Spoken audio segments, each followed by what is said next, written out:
समान काम समान वेतन हे घडलं गेलं पाहिजे। सर्वेअरची भरती झाली डिपार्टमेंटला, त्यातला 50% थाप सोडून जातो का, तर ह्या लिपिक वर्गाच्या वेतन श्रेणीमुळे। भाई साहब, पालघर जिले में भूमि अभिलेख विभाग के कर्मचारियों ने होली के दिन हड़ताल की, जिससे कामकाज पूरी तरह बंद रहा। वसी, डहाणू और तलासरी तालुकों में भी कर्मचारियों ने आंदोलन में भाग लिया। कर्मचारियों ने जिलाधिकारी इंदुरानी जाखड़ को ज्ञापन सौंपकर निजीकरण का विरोध, समान काम समान वेतन और बढ़ते कार्यभार को लेकर अपनी मांगें रखी। हड़ताल के कारण नागरिकों के भूमि संबंधी काम प्रभावित रहे। कर्मचारियों ने मांगें पूरी न होने पर आंदोलन जारी रखने की चेतावनी दी। माननीय जिल्हाधिकारी इंदुराणी जाखड़ मॅडम सदर मागण्यासंदर्भात खूपच पॉझिटिव्ह आहेत। तसेच भूमी अभिलेख कर्मचारी कृती समिती महाराष्ट्र राज्य यांच्या वतीने भूमी अभिलेख विभागातील आजपासून काम बंद आंदोलन करण्यात आलेलं आहे।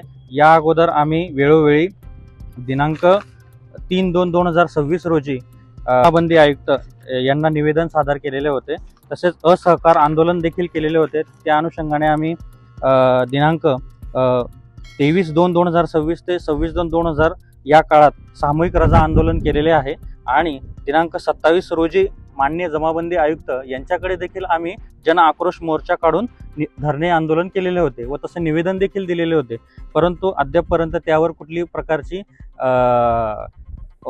पाठपुरावा झालेला दिसून येत नाही आहे। परंतु सदर या संदर्भात आमची प्रमुख मागणी हीच आहे की आम्ही सगळे इंजिनियर कर्मचारी आहोत, आमचं काम तांत्रिक आहे, परंतु आम्हाला जे वेतन दिले जाते ते लिपिक वर्गीयाचे वेतन दिले जाते। सगळ्यात प्रमुख मागणी आमची ती आहे। आणि दुसरी प्रमुख मागणी आमची अशी आहे की आमचा सर्वेअर हा महिन्यामध्ये 15 ठिकाणी कमीत कमी मोजणीला जातो, तर त्याला त्याच्या पगारात टीए बिल 5,000 रुपये हे ॲड करून देण्यात यावे। ज्याप्रमाणे तलाट्यांना 2,000 रुपये टीए बिल हे एकाच ह्याच्यासाठी देण्यात येते, तर आमच्या सर्वेअरला 15 ठिकाणी 15 गावांना जातो, तर त्यांना 5,000 रुपये टीए बिल देण्यात यावे अशी आम्ही शासन स्तरावर मागणी केलेली आहे। हे 18 प्रकरणांचं जे अन्यायकारक जे परिपत्रक काढलेलं आहे ते रद्द करण्याबाबतची देखील आम्ही मागणी केलेली आहे। आणि जे सुट्टीच्या दिवशी म्हणजे भूमी अभिलेख हा असा एकमेव विभाग आहे की त्याला घरी जाऊन सुद्धा काम करावं लागत आहे, अशी ही वस्तुस्थिती आहे भूमी अभिलेख विभागाची। त्याचमुळे त्यांच्या कर्मचाऱ्यांच्या मानसिक, शारीरिक व त्यांच्या वैवाहिक जीवनावर प्रचंड या प्रमाणात परिणाम होत आहे। तर मला शासनाला हीच कळकळीची विनंती आहे की आम्हाला तांत्रिक आम्ही काम करतो, तर आम्हाला तांत्रिक वेतन श्रेणी देण्यात यावी। आम्हाला जो काही आमचा टीए बिल आहे तो आम्हाला पगारात मर्ज करून देण्यात यावा व आमच्यावर जे अन्यायकारक जे परिपत्रक काढलेलं आहे 18 मोजणी प्रकरणांचं ते रद्द करण्यात यावं, ही आम्ही याद्वारे विनंती केलेली आहे। मागणी आमची जी आहे पूर्ण विभागाची, भूमी अभिलेख विभागाची, ती इतकीच आहे की समान काम समान वेतन हे घडलं गेलं पाहिजे।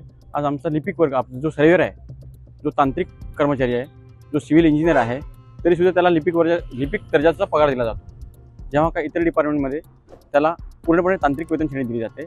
आज त्या वर्गाची भरती झाल्यानंतर जर सर्वेअरची भरती झाली डिपार्टमेंटला, त्यातला 50% थाप सोडून जातो का, तर ह्या लिपिक वर्गाच्या वेतन श्रेणीमुळे।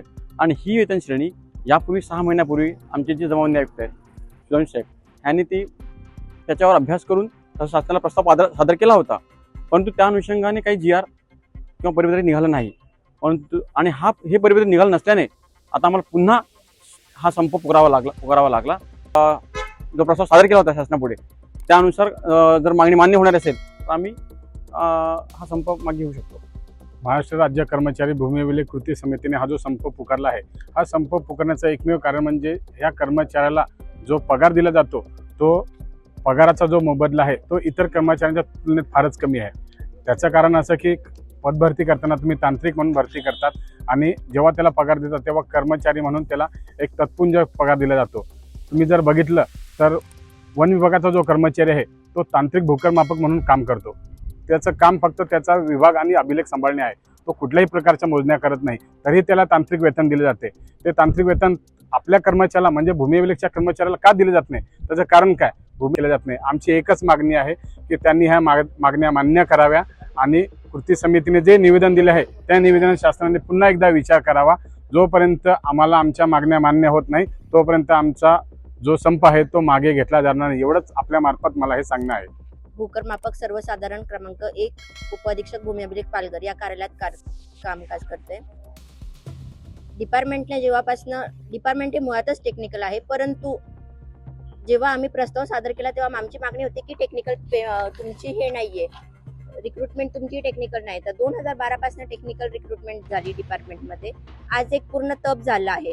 जवळपास 13-1 वर्ष होऊन सुद्धा आम्हाला टेक्निकल लागू नाही. मुळात आमची मेन हीच मागणी आहे की टेक्निकल लागू करा. त्याचप्रमाणे जे अन्यायकारक आमच्यावर दिवसेंदिवस परिपत्रक लादत चालले आहेत ते रद्द करा.